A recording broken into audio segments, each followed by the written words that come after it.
জনগণের দাবি বাস্তবায়নের পথে হাঁটছে না অন্তর্বর্তী সরকার। সরকার গণদাবি উপেক্ষা করলে রাজপথে নামতে বাধ্য হবে জামায়াত ইসলামী।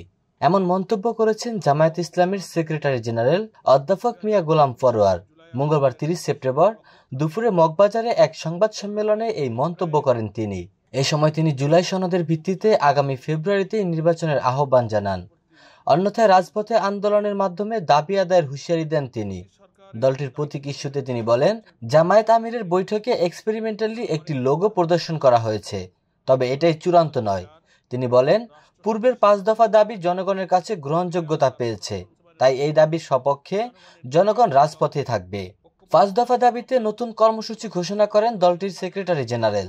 তিনি আরো বলেন, আগামী 1 অক্টোবর থেকে 9 অক্টোবর পর্যন্ত দেশব্যাপী গণসংযোগ চলবে।